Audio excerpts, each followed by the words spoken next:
L'invité du Maine, une coproduction Fidélité Mayenne, RCF Sarthe. L'histoire du deux roues retracée, j'allais dire en chair et en os, alors on va dire plutôt en roue et en guidon, retracée donc à Château-Gontier, c'est un grand rendez-vous à inscrire tout de suite sur nos tablettes pour janvier 2026. Barthélémy Ruyant, vous êtes l'artisan de ce rendez-vous qui promet d'être exceptionnel. Alors ça vient d'où cette idée de retracer l'épopée du deux roues ? C'est juste une alchimie avec un collectionneur, avec une ville dans laquelle on travaille depuis plus de 10 ans, Château-Gontier, et puis un métier qu'on pratique aussi avec plusieurs intervenants, et on est heureux aujourd'hui de pouvoir réunir tous ces acteurs pendant 2 mois à Château-Gontier pour l'épopée du deux roues. Alors l'épopée du deux roues, oui, c'est le vélo, on en parle tous les jours. Et on a la chance en Mayenne d'avoir Jean-Luc Gagnard, un personnage atypique qui collectionne depuis l'âge de 14 ans les deux roues, donc les premiers vélos aux dernières motos des années 50, 60, et tout à côté de chez nous. Voilà, c'est ça, quand j'ai dit l'épopée du deux roues, c'est l'épopée des deux roues, en fait, qu'il aurait été plus juste de dire. Vous avez une entreprise qui est Pégase Événements, qui est une entreprise de communication et qui organise des événements. Donc là, précisément, c'est comme ça que vous avez eu envie de porter ce projet. Oui, il fallait tout d'abord se diversifier et puis rebondir après le Covid. Ça a été très compliqué, on s'est séparé de beaucoup de collaborateurs.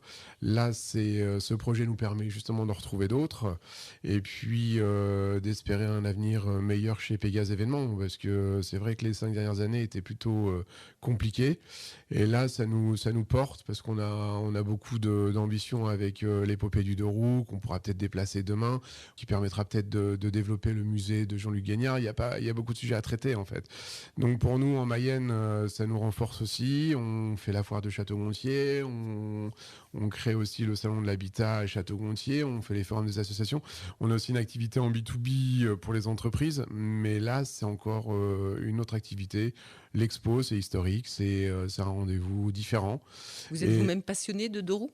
Oui, je pratique le deux roues, autant le vélo, plus le vélo maintenant que la moto.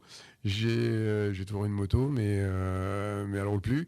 Au demeurant, là, je peux en voir de très belles régulièrement grâce à l'épopée. Et oui, le vélo, bien sûr, ouais, depuis tout petit. Et maintenant, on voit qu'il arrive de plus en plus en ville. Nous, on l'a connu. On nous disait toujours, il n'y a pas de mauvais temps avec des mauvais vêtements. Mais maintenant, c'est un sujet de balade, c'est un sujet de loisir, c'est un sujet sportif.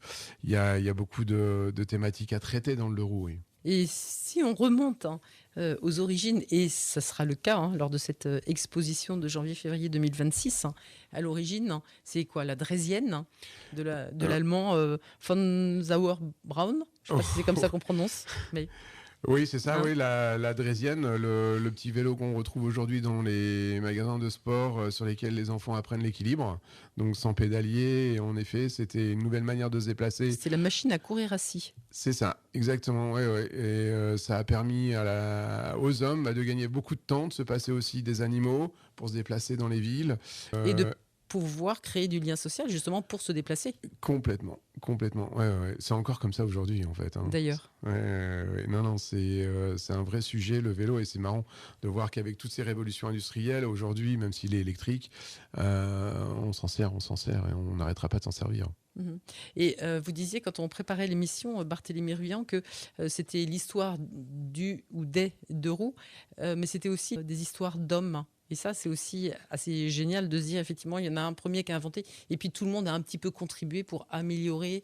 C'est ça, oui, parce qu'il y a eu beaucoup de constructeurs de vélos ou de motocycles, et en fait, c'est souvent l'association d'un artisan et d'un financier, parce qu'il faut cette alchimie-là pour développer un produit encore aujourd'hui.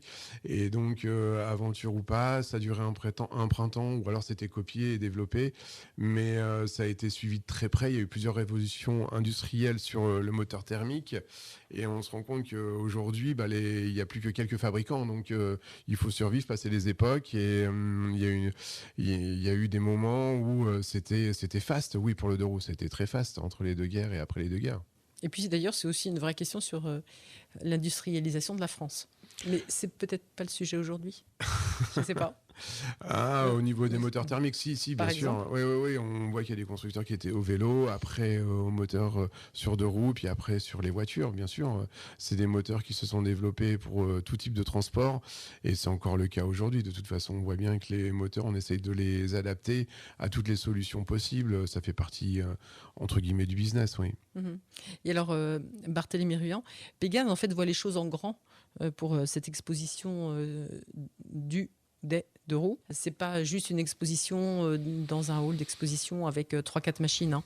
C'est bien plus important que Oui, ça. oui, oui, c'est très conséquent. Déjà, c'est plus de 45 jours d'exposition, donc c'est énorme. On a eu la chance d'avoir la ville de Château-Gontier derrière ce projet qui nous a bien aidé pour occuper cet espace de mois.